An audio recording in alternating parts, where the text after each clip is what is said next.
This man spent 30 years on death row at Union Correctional Institution in Florida, and he has just been executed. His name was Glen Edward Rogers, known as the Casanova Killer. In this video, we'll go over his story, his crimes, his final words, and what he requested for his last meal. He was born on July 15, 1962 in Ohio. He was one of 7 siblings. He dropped out of school before turning 16 and married his teenage girlfriend. They had 2 children, but the marriage was a nightmare. His wife accused him of domestic abuse. After that, Glen's life spiraled into theft, scams, and bar fights until he started killing. His first confirmed murder happened on September 28, 1995. Sandra Gallagher, a mother of 3, was seen leaving a bar in California with Glen. The next day, her burned body was found inside her pickup truck. She had been strangled. Rogers fled the state. In Mississippi, he met Linda Price at a fair. She found him charming and let him move in with her. A few days later, Linda was found dead in her bathtub. Then, in Florida, he murdered Tina Marie Cribbs. Glen met her at a bar, and she offered to take him to her motel. 2 days later, motel staff found Tina's body in the bathtub. She had been stabbed in the chest and buttocks. Glen escaped in her car.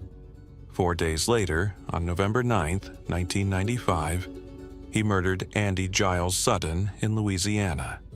She was found naked, stabbed, and lying on a waterbed that he had punctured. At this point, Glen seemed completely out of control.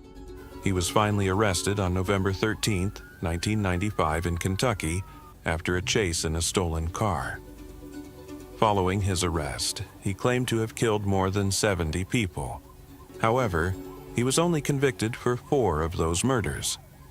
Rogers also claimed responsibility for the murder of Nicole Brown Simpson, the ex-wife of O.J. Simpson.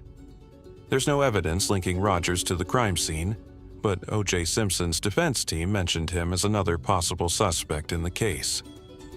In 1997, Glen was sentenced to death in Florida for the murder of Tina Cribbs. 2 years later, he received another death sentence in California for killing Sandra Gallagher. In total, only 4 murders were officially confirmed. Rogers' brother, Clay Rogers, told CNN, "I'm absolutely certain my brother Glen killed Nicole Simpson and Ron Goldman. I know he did it because I've seen proof that he was there." Earlier this year, Rogers requested a new hearing to present evidence that he had suffered repeated sexual abuse during childhood, hoping the jury would commute his sentence to life in prison. That request was denied. His legal team also argued that Rogers suffered from porphyria, a rare condition that could cause extreme pain during lethal injection, making the execution process inhumane.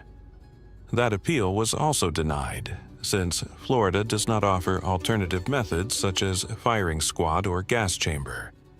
After nearly 30 years on death row, all his appeals were exhausted. On April 15, 2025, the governor of Florida signed his final death warrant. Glen Rogers woke up at 3:45 a.m. on the day of his execution.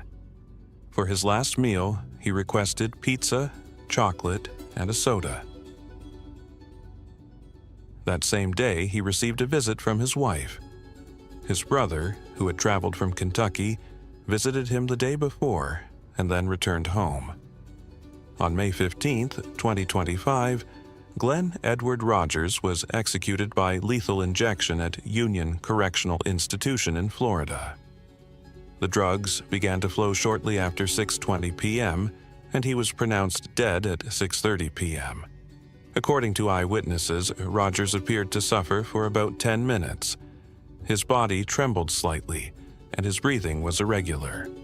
It was not an immediate or peaceful death. When asked for his final words, he gave one of the most bizarre statements heard in recent times. "I know there are a lot of questions that still need answers. I promise you, you'll have them very soon, and I hope that somehow It helps you close this chapter." Then, with unsettling calm, he added, "President Trump, keep making America great. I'm ready to begin." The reaction in the room was confusion. Randy Roberson, son of one of the victims, said, "I wondered, where did that come from?"